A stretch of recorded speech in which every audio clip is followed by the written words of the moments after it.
우리에게 주신 하나님의 말씀 보도록 하겠습니다. 창세기 13장 1절에서 18절까지 말씀, 구약성경 15페이지에 있습니다. 창세기 13장 1절에서 18절까지 말씀을 교독하겠습니다. 하나님의 말씀을 교독할 때 살아계신 하나님의 음성을 들으시기 바랍니다. 아브라함이 애굽에서 그와 그의 아내와 모든 소유와 롯과 함께 네겝으로 올라가니 아브라함에게 가축과 은과 금이 풍부하였더라. 그가 네겝에서부터 길을 떠나 베델에 이르며 베델과 아이 사이 곧 전에 장막 쳤던 곳에 이르니 그가 처음으로 제단을 쌓은 곳이라. 그가 거기서 여호와의 이름을 불렀더라. 아브라함의 일행 롯도 양과 소와 장막이 있으므로 그 땅이 그들이 동거하기에 넉넉하지 못하였으니 이는 그들의 소유가 많아서 동거할 수 없었음이니라. 그러므로 아브라함의 가축의 목자와 롯의 가축의 목자가 서로 다투고 또 가나안 사람과 브리스 사람도 그 땅에 거주하였는지라. 아브라함이 롯에게 이르되 우리는 한 친족이라 나나 너나 내 목자나 내 목자나 서로 다투게 하지 말자. 내 앞에 온 땅이 있지 아니하냐. 나를 떠나가라. 내가 좌하면 나는 우하고 내가 우하면 나는 좌하리라. 이에 롯이 눈을 들어 요단 지역을 바라본즉 소알까지 온 땅에 물이 넉넉하니 여호와께서 소돔과 고모라를 멸하시기 전이었으므로 여호와의 동산 같고 애굽 땅과 같았더라. 그러므로 롯이 요단 온 지역을 택하고 동으로 옮기니 그들이 서로 떠난지라. 아브라함은 가나안 땅에 거주하였고 롯은 그 지역의 도시들에 머무르며 그 장막을 옮겨 소돔까지 이르렀더라. 소돔 사람은 여호와 앞에 악하며 큰 죄인이었더라. 롯이 아브라함을 떠난 후에 여호와께서 아브라함에게 이르시되 너는 눈을 들어 너 있는 곳에서 북쪽과 남쪽 그리고 동쪽과 서쪽을 바라보라. 보이는 땅을 내가 너와 내 자손에게 주리니 영원히 이르리라. 내가 내 자손이 땅의 티끌 같게 하리니 사람이 땅의 티끌을 능히 셀 수 있을진데 내 자손도 세리라. 너는 일어나 그 땅을 종과 횡으로 두루 다녀보라. 내가 그것을 내게 주리라. 이에 아브라함이 장막을 옮겨 헤브론에 있는 마므레 상수리 수풀에 이르러 거주하며 거기서 여호와를 위하여 제단을 쌓았더라. 아멘. 그 유명한 소설 중에 빙점이라는 소설이 있는데 혹시 아십니까? 일본의 작가인 미우라 아야코가 쓴 빙점이라는 소설입니다. 자, 그런데 이 미우라 아야코가 이 소설을 쓰기 전에는 그냥 일반 가정주부였다고 합니다. 그리고 남편의 수입으로만 생활을 했는데 그 수입이 좀 넉넉진 않았는지 생활이 조금 어려워졌습니다. 그래서 이 미우라 아야코가 그러면 내가 조금이라도 가게에 도움이 되게 하기 위해서 조그만 그러니까 생계에 도움이 되게 하기 위해서 가게를 하나 해야겠다라고 생각을 하고 조그만 가게를 차렸습니다. 그런데 예상외로 가게가 너무 잘 되고 막 번창을 하는 겁니다. 그래서 너무 좋았겠죠. 가게가 잘 되니까 너무 좋았는데 하루는 남편이 와서 이 부인인 미우라 아야코에게 이렇게 말을 하는 겁니다. 우리 가게가 너무 잘 돼서 좋은데 그런데 혹시 우리 가게 때문에 다른 가게들이 피해를 얻고 있는 것은 아닐까요? 라는 이야기를 남편이 합니다. 그 이야기를 듣고 이 아내 미우라 아야코가 내가 미처 생각하지 못한 게 있었구나 라는 것을 깨닫게 됩니다. 혹시라도 내 가게로 손님이 몰려서 다른 가게들이 힘들 수 있겠구나라는 생각을 하게 된 것입니다. 그래서 이 여인이 결단을 합니다. 우리 가게가 다루는 품목을 딱 정해서 그것만 취급하고 팔자라는 결정을 하게 됩니다. 어떤 물건들은 아예 들여놓지 않는 겁니다. 그래서 손님들이 혹시 와서 그 물건 있습니까? 라고 없는 물건을 찾으면 그러면 저기 있는 가게에 가면 살 수 있으니까 저기 가서 사시면 됩니다 라는 그런 일을 했다고 합니다. 어떻게 보면 손해보는 그런 결정을 하게 된 것이죠. 자, 그렇게 하고 나니까 조금 가게가 한산해졌습니다. 그리고 시간적 여유가 생겼습니다. 그래서 그 여유 있는 시간 동안에 이 미우라 아야코가 펜을 들고 글을 쓰기 시작했는데, 그래서 나온 소설이 바로 빙점이라는 그 유명한 소설입니다. 우리 인생사, 그 세상사에서 중요한 인간사에 있어 필요한 미덕이 참 여러 가지가 있다고 합니다. 그 미덕 중에 하나가 양보라는 미덕입니다. 미우라 아야코는 자기가 그런 결정을 하면 손해될 것은 알았지만, 그러나 손해 볼 것을 알면서도 양보를 했습니다. 그 선택을 했습니다. 책은담이라는 책이 있는데, 좋은 그 문장, 격언들이 많이 있는 그런 책이죠. 그 책을 보면 이런 내용이 있습니다. 좁은 지름길에서 한 걸음을 멈추어서 남을 먼저 가게 하는 것, 그리고 맛 좋은 음식이 있을 때 3분을 감해서, 그러니까 한 3분의 1 정도를 떼어서 남에게 양보하여서 맛보게 하는 것, 그것을 한번 해보아라. 이것이 세상을 살아가는 최상의 중요한 법이다라는 그런 글이 있습니다. 이런 내용이겠죠. 양보하는 것이 일시적으로는 내가 손해보는 것처럼 보일 수 있지만, 실제로 계산적으로처럼 손해로 다가올 수도 있지만, 그것이 결국에는 나에게 기쁨이 되고 유익이 될 수 있다라는 그런 내용일 것입니다. 그래서 세상 사람들은 양보하는 것을 힘들지만 좋다, 좋은 것이라고 생각을 합니다. 때로는 내게 큰 손해가 와도 그래도 양보하자라고 결단하는 것을 좋게 말합니다. 그래서 그것을 말하기를 통 큰 양보 혹은 통 큰 결단이라고 부르기도 합니다. 오늘 말씀을 보시면 통 큰 양보를 한 사람이 나옵니다. 큰 결단을 한 사람, 바로 아브라함입니다. 그가 어떤 결단을 했는지 9절 함절을 보면 잘 나와 있습니다. 내 앞에 온 땅이 있지 아니하냐, 나를 떠나가라. 내가 좌하면 나는 우하고 내가 우하면 나는 좌하리라. 이 말씀의 배경은 이렇습니다. 아브라함이 있었고 그 조카 롯이 있었습니다. 그들은 항상 함께 했습니다. 그들의 고향인 하란에서도 함께 했고, 거기를 떠날 때도 함께 했습니다. 가나안 땅에 이르러 정착하여 살 때도 함께 했고, 애굽에 잠시 다녀오는데 그 다녀오는 길에도 함께 했습니다. 그런데 그 시간 동안 이들에게 많은 재물이 생겼습니다. 풍부한 재물. 그에 대해서 2절에서는 이렇게 말하죠. 아브라함에게 가축과 은과 금이 풍부하였더라. 자, 그런데 이렇게 물질이 풍부해지다 보니까 그들 사이에 문제가 생기게 된 것입니다. 7절에 나오는 것처럼, 그러므로 아브라함의 가축의 목자와 롯의 가축의 목자가 서로 다투고, 또 가나안 사람과 브리스 사람도 그 땅에 거주하였는지라. 이 말씀에 나온 것처럼 아브라함의 목자, 롯의 목자가 서로 이제 싸우고 다퉜다라고 나옵니다. 물론 이제 아브라함과 롯 그 두 사람이 싸운 것은 아니지만, 그럼에도 그 두 사람에 속한, 가족에게 속한 목자 혹은 가족들이 싸웠습니다. 여기서 다퉜다라고 나오는데요, 그 원어를 보면 그냥 말싸움했다, 서로 조금 시비가 있었다, 이 정도가 아니라 치고받고 주먹 다짐하면서 싸웠다라는 것입니다. 아브라함에게 속한 가족들, 목자들과 롯에게 속한 가족 목자들이 서로 막 치고받고 주먹 싸움하고 서로 분쟁하는 그런 상황이 된 것입니다. 소설이나 드라마를 보면 이런 내용도 우리가 종종 보게 되죠. 우리 1세대 부모님이 열심히 일해서 큰 재산을 일궈냅니다. 그런데 그 자녀들이 그 재산 때문에 재산을 조금이라도 더 갖기 위해서 자녀들 사이에 서로 싸우고, 그러다 보니까 가족이 다 나눠지고 가족이 무너지게 됩니다. 그러니까 부모들이 그걸 보면서 내가 저 재산 때문에, 물질 때문에 내 가족이 다 망가지고 무너지게 됐구나라고 한탄하는 그런 모습을 우리가 종종 볼 때가 있습니다.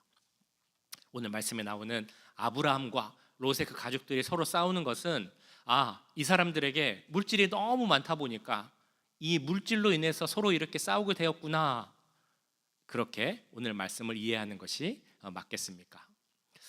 아니면 아브라함, 어쨌든 이 가족의 가장 큰 어른은 아브라함인데, 그러면 아브라함이 이렇게 해야 되는 것 아닙니까? 라는 생각을 우리가 해볼 수도 있을 것 같습니다. 아브라함이 선택할 수 있는 선택지는 아마 이런 것이 있을 겁니다. 먼저는 롯을 불러서 이렇게 이야기를 하는 겁니다. 롯, 네가 어떻게 나한테 이럴 수가 있냐? 네 목자가 어떻게 내 목자와 싸울 수 있냐? 당장 그 목자 놈을 데려와라. 주리를 틀어서 내가 혼내야 되겠다. 이런 선택지를 할 수 있겠죠. 아니면 좀 점잖하게 이렇게 타이르는 겁니다. 롯, 그래도 우리가 가족인데 네가 참고 양보해야 되지 않겠니? 내가 이 가족의 큰 어른인데 네가 좀 양보를 하렴. 이렇게 말할 수도 있을 겁니다. 아니면 스스로를 탓할 수도 있겠죠. 롯아, 네가 이렇게 된 것은 다 내 탓이야, 내 잘못이다 라고 하면서 스스로에게 회초리를 들 수도 있을 겁니다. 아니면 마지막 선택지는 그럼 내가 양보할게, 너가 좋은 것으로 갈 수 있게 내가 그렇게 해줄게 라고 할 수 있는 선택지도 있습니다. 아브라함이 선택한 선택지는 어떤 것이었습니까? 바로 네 번째 선택지였죠. 대인배와 같이 손해보는 그런 통 큰 결단을 합니다. 내가 먼저 택하라. 만약에 네가 오른쪽으로 간다고 하면 나는 왼쪽으로 갈 것이고, 네가 왼쪽으로 간다고 하면 나는 오른쪽으로 갈 것이다 라고 아브라함은 이야기를 합니다. 이것이 왜 통 큰 양보, 통 큰 결단입니까? 우리가 보았던 것처럼 이들은 목자입니다. 목자라는 것은 소와 양, 염소 이런 가축들을 데리고 다니면서 풀과 물이 많은 곳을 택해서 거기서 살아남아야 하는 그 직업을 가진 사람들이 바로 목자입니다. 그러니까 이들에게 있어서 어떤 땅을 가느냐, 그 땅에 얼마나 물이 있고 풀이 있느냐, 이것은 너무나 중요한 그런 선택입니다. 물과 풀이 없는 곳, 초목이 없는 곳을 가게 된다면 그 가문에 속한 모든 사람들이 어떻게 될지 모르는 상황입니다. 그 가문이 무너지고 몰락할 수도 있는 것이고요. 심지어는 생명의 위협을 받을 수도 있는 그런 상황이라는 것입니다. 그러니까 어떤 땅을 택하느냐, 어느 방향으로 가느냐, 이것은 목자된 이들에게는 너무나 중요한 선택입니다. 그런데도 아브라함은 롯에게 먼저 선택해라. 네가 먼저 선택하면 나는 그 반대 방향에 설사 물이 없고 풀이 없다 할지라도 나는 그 반대 방향으로 가겠다라고 결단을 한 것입니다. 그렇기 때문에 아브라함의 선택은 정말 통 큰 양보이고 통 큰 결단임에 틀림없습니다. 그렇다면 오늘 설교는 이렇게 마무리할 수 있습니다. 아브라함처럼 우리도 통 큰 양보를 할 수 있어야 합니다. 세상 사람들도 양보가 좋다고 합니다. 양보가 미덕이라고 하는데 우리 하나님을 믿는 사람들이라면 더 양보를 잘하고 때로는 통 큰 결단도 해야 되지 않겠습니까? 그러면 하나님께서 그 부족한 것을 채워주실 줄 믿습니다. 아멘. 그러면 오늘 설교가 마칠 수 있습니다. 마칠까요, 이렇게? 근데 혹시라도 마음속에 이런 질문들이 생기실 수도 있잖아요. 통 큰 양보 너무 좋은데 어떻게 양보할 수 있습니까? 우리는 예수님 믿는다는 이유만으로 맨날 양보해야 됩니까? 바보같이 맨날 당하고 손해보고 양보하고 그래야 되는 겁니까? 그런데 그렇게 하고 싶은 마음이 있으면 그때는 어떻게 그 어려운 일을 해야 됩니까? 혹시 이런 질문이 생기는 분들이 계실 수 있으니까 제가 조금 더 설교를 해보도록 하겠습니다. 이 질문들 참 어려운 질문입니다. 우리는 왜 맨날 양보해야 됩니까? 그 어려운 양보 어떻게 할 수 있습니까? 무엇에 의지하여서 어떤 힘으로 양보를 할 수 있습니까? 그 질문에 우리가 답을 찾기 위하여서는 그 앞에 나오는 내용을 조금 봐야 됩니다. 어제 보셨던 창세기 12장의 그 후반부에 나오는 우리가 보통 설교하기 조금 어려운 그런 본문이기도 합니다. 11장에 보시면 이런 내용이 나오죠. 아까도 말씀드렸던 것처럼 아브라함과 롯은 애굽에 갔다 오게 됩니다. 그 이유가 그들이 머물렀던 땅에 기근이 크고 심한 기근이 왔기 때문입니다. 그 말씀이 12장 10절부터 나오는데 제가 한번 읽어보도록 하겠습니다. 그 땅에 기근이 들었으므로 아브라함이 애굽에 거류하려고 그리로 내려갔으니 이는 그 땅에 기근이 심하였음이라.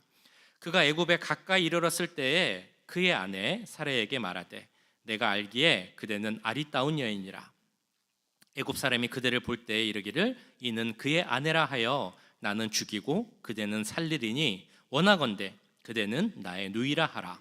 그러면 내가 그대로 말미암아 안전하고 내 목숨이 그대로 말미암아 보존되리라 하니라. 이 말씀을 보시면 아브라함이 이 애굽을 다녀오는 과정에서 큰 실수, 잘못을 두 개 한 것을 알 수 있습니다. 아브라함의 실수가 두 개 있습니다. 어떤 것이 있겠습니까? 첫 번째 실수는 아브라함이 애굽으로 내려갔다라는 것 자체가 아브라함의 잘못입니다. 기근이 왔고 먹을 것이 없어서 먹을 것을 찾아서 먹을 것이 있는 곳에 갔다라는 것이 왜 잘못이겠습니까? 먹을 것을 찾는 것 자체는 문제는 아닌데 문제는 아브라함이 누굽니까? 하나님의 그 명령에 따라서 원래 살던 그 아버지의 집 고향을 버리고 떠나서 하나님께서 예비하시고 가라고 하신 그곳에 간 사람이, 순종한 사람이 바로 아브라함입니다. 그런데 먹을 것이 없자 세상의 방법으로, 세상에서 말하는 가장 좋은 자리라고 하는 애굽을 찾아간 것입니다. 하나님을 의지하지 않고 세상을 먼저 의지한 것이 바로 아브라함의 첫 번째 실수입니다. 성경에서 말하는 보통 애굽은 세상을 의미합니다. 그래서 아브라함이 애굽을 갔다라는 것은 아브라함이 세상보다, 하나님보다 세상을 더 의지하고 더 신뢰했다라는 그런 의미로 볼 수 있습니다. 그렇기 때문에 아브라함이 애굽으로 간 것이 첫 번째 실수입니다. 두 번째 실수는 무엇이겠습니까? 말씀을 보시면서 아마 다 생각을 하셨을 거라고 보는데요. 바로 아내를 아내라고 부르지 못하고 누이로 부르자라는 그런 거짓말을 한 것, 이것이 아브라함이 행한 두 번째 실수입니다. 우리가 하나님을 잘 믿다가도 잠시 하나님을 좀 떠나서 멀어지게 되는 경우가 있습니다. 그럴 때 우리가 경험하는 그런 현상들이 있는데, 그것은 뭐냐면 우리 마음속에 걱정, 근심, 두려움 이런 것들이 생긴다는 것입니다. 그리고 나서 걱정과 염려 이런 것들이 생기니까 나도 모르게 거짓말을 하게 되고 속임수에 쉽게 넘어지는 모습을 보이게 됩니다. 아브라함이 딱 그랬습니다. 하나님을 의지하지 못하고 잠시 떠나서 세상을 의지해서 애굽에 갔더니 걱정과 근심이 몰려오는 겁니다. 내가 갔다가 이 아내를 보면서 그 애굽 왕 바로로 인하여서 우리가 사고를 당하면 어떡하나, 그러면서 생각한 것이 거짓말을 생각하게 되는 것이죠. 내 아내를 아내로 하지 말고 누이라고 부르자. 그러면 아무 일 없이 모든 것이 잘 될 것이다 라고 아브라함은 잘못 생각한 것입니다. 문제는 이 일을 한 사람이 바로 아브라함이라는 것입니다. 아브라함, 오늘 제목에도 나오지만 믿음의 조상 아브라함. 정말 감히 하나님께서 떠나라 라고 하셨다고 해서 그 친척 아비집을 떠나서 어딘지도 모르는 곳으로 떠난 사람, 그 말씀에 순종한 사람이 바로 아브라함입니다. 그 믿음의 삶으로 인하여서 많은 사람들에게, 특히 하나님에게 믿음의 사람, 믿음의 조상이라고 불리는 사람이 바로 이 아브라함입니다. 그런데 그런 아브라함이 하나님을 신뢰하지 못하고 세상을 찾아 애굽으로 갔다.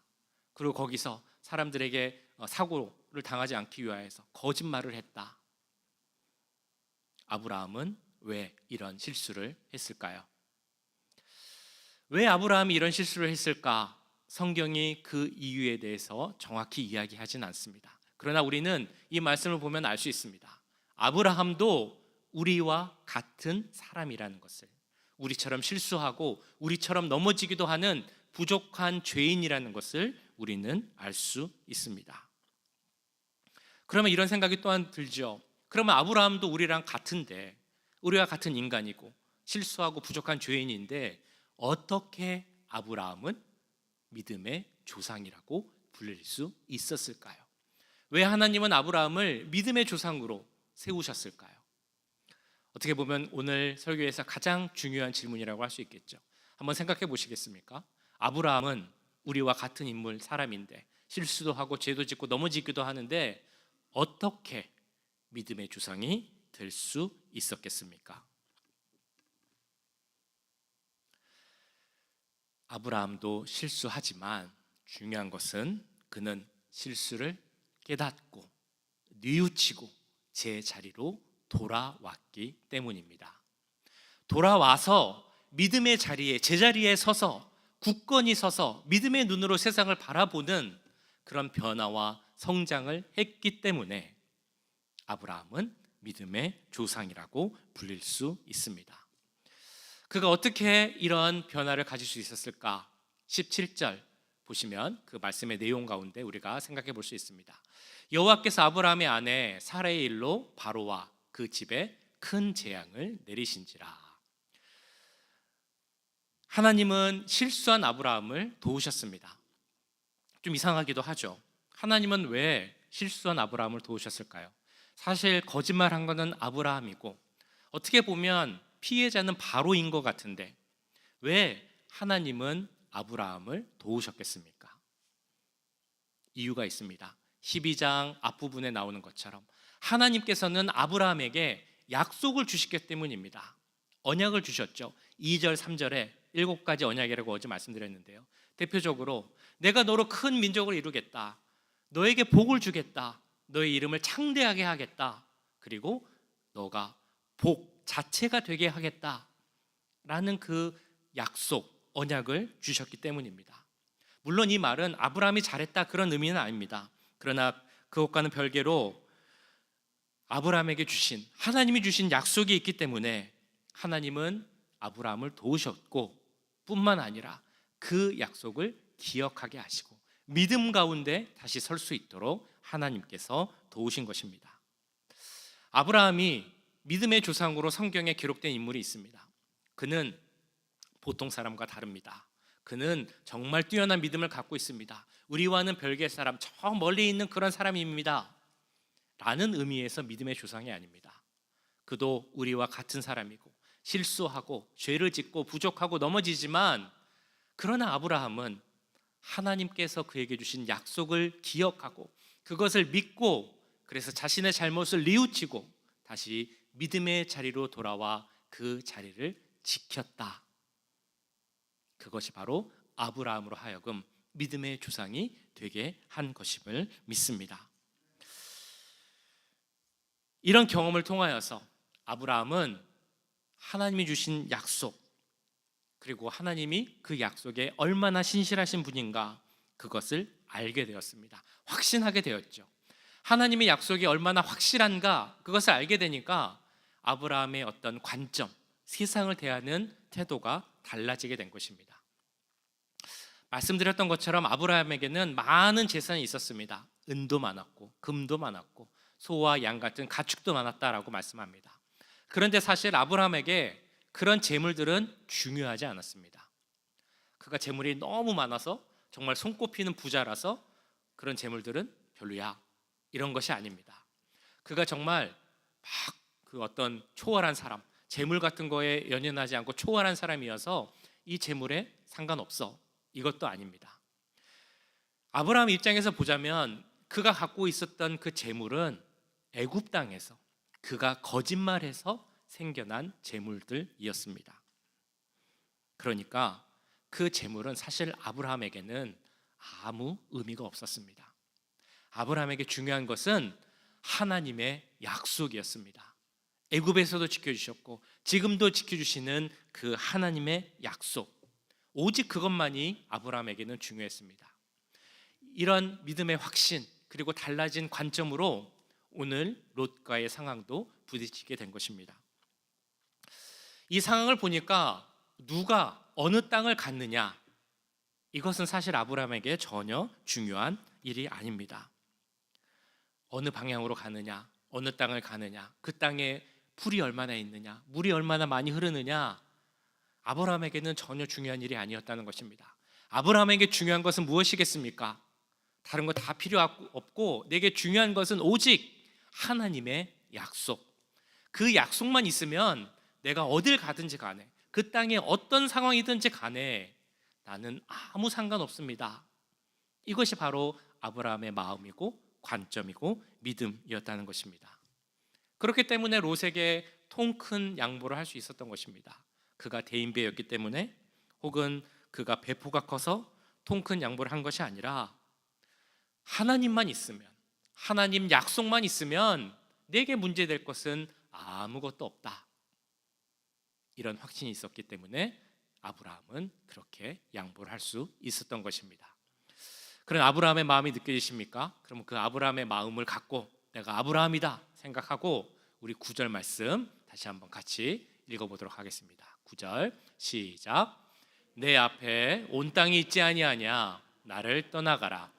내가 좌하면 나는 우하고 내가 우하면 나는 좌하리라. 아멘. 너무 멋있지 않습니까? 믿음 가운데 약속을 확신하면서, 그러니까 나에게 약속만 있으면 이 땅 전혀 상관없다, 문제되지 않는다, 그런 아브라함의 모습입니다. 이런 아브라함의 모습은 그 뒷 구절인 17절 18절을 통해서도 다시 이렇게 나타납니다. 너는 일어나 그 땅을 종과 횡으로 두루 다녀보라. 내가 그것을 네게 주리라. 이 아브라함이 장막을 옮겨 헤브론에 있는 마물의 상수리 수풀에 이르러 거주하며 거기서 여호와를 위하여 제단을 쌓았더라. 자, 이거는 이런 내용입니다. 그 롯이 이제 아브라함이 양보를 해서 롯이 보고 좋아 보이는 그 소돔과 고모라 땅으로 떠납니다. 그러자 하나님이 다시 나타나십니다. 그래서 약속을 확인해 주십니다.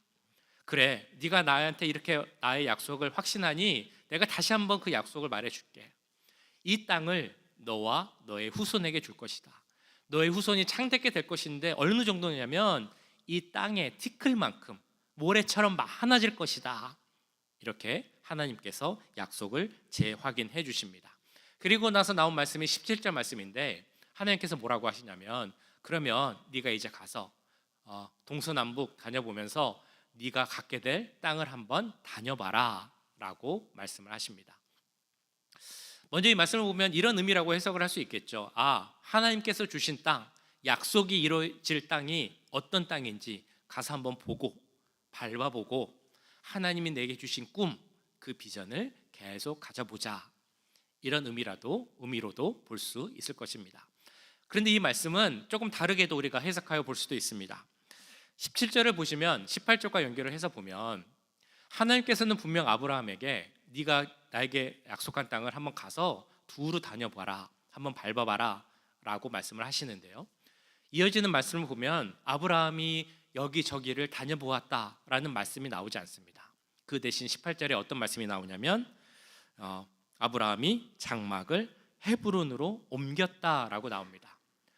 이것은 곧 아브라함이 더 중요하게 생각한 것은 내가 앞으로 가지게 될 땅을 여기저기 다녀보는 것보다 더 중요한 것이 있는데, 뭐냐면 헤브론이라는 곳에 가서 거기서 제단을 쌓는 것이 더 중요하다, 그렇게 생각했다라고 해석할 수도 있다는 것입니다.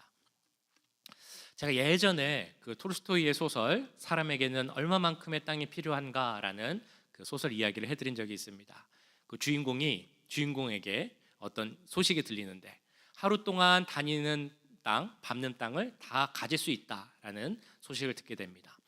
주인공이 조금이라도 더 많은 땅을 갖기 위하여서 하루 종일 막 욕심을 내면서 막 그렇게 다니다가 결국 죽게 되죠. 그래서 갖게 되는 땅은 죽은 후에 묻힐 수 있는 조그마한 사람 한 명이 묻힐 정도의 땅만 갖게 되었다라는 그 톨스토이의 소설을 말씀드린 적이 있습니다. 이것을 생각해 보면 사실 사람의 마음이 그렇잖아요. 하나님께서 약속하신 그 땅을 주겠다, 네가 한번 가서 직접 밟아보고 어떤 땅인지 한번 봐라 라고 하신다면, 그 땅이 얼마나 될까, 어떤 땅일까 궁금해서 가서 보고 싶은 게 당연한 사람의 마음일 것입니다. 그런데 아브라함에게 더 중요했던 것은 내 땅이 어떤 땅일까 한번 가서 보자, 이거가 중요한 것이 아니었다는 것입니다. 아브라함에게 중요한 것은 단 하나, 오직 하나님이었습니다. 하나님의 약속을 기억하는 것, 그 하나님과 함께하고 교제하고 예배드리는 것. 그래서 교제 혹은 연합이라는 그 이름을 가진 도시인 헤브론에 가서 가장 먼저 제단을 쌓고 예배드렸다. 그것이 아브라함의 모습이었고, 그렇기 때문에 아브라함을 우리가 믿음의 조상이라고 하나님이라고 부를 수 있다는 것입니다. 오늘 말씀을 묵상해 보면서 창세기 13장을 묵상하면서 마음속으로 한편으로는 참 다행이다라는 생각이 들기도 했습니다. 왜 그런 생각이 들었을까요? 믿음의 조상 아브라함도 실수하는 것을 보면서 우리 인간은 다 똑같구나, 그렇게 생각해 보면 참 다행이다라는 생각도 듭니다. 자, 그러나 아브라함은 차이점이 있었다라고 말씀드렸습니다. 그 실수를 깨닫고 제 자리로 돌아왔다. 그래서 믿음 가운데 살았다라는 것입니다. 그리고 아브라함을 믿음의 조상이 되게 만든 그것은 바로 하나님의 약속을 기억하고 그 약속을 확신하고 신뢰했다라는 것입니다. 여기 계신 우리 사랑하는 성도님들은 하나님을 신뢰하십니까? 그러면 하나님께서 주신 약속, 나와 우리에게 주신 그 약속도 분명히 이루어질 것이다 라는 것을 확신하십니까? 그 약속을 믿는 자는 그 삶도 달라지고 관점도 달라지게 됩니다. 그렇기 때문에 우리도 믿음 가운데 하나님의 약속을 더 확신하고 그 약속 위에서 다른 삶을 살아갈 수 있는 그런 믿음의 본을 보여줄 수 있는 우리 모두가 될 수 있기를 간절히 바랍니다. 그를 통하여서 하나님의 약속의 성취를 보여주고 믿음을 가진 자는 이렇게 다른 삶을 살 수 있다라는 것을 보여줄 수 있는 우리 모든 남가주 임마누엘 교회 성도들 될 수 있기를 주님의 이름으로 간절히 축원합니다.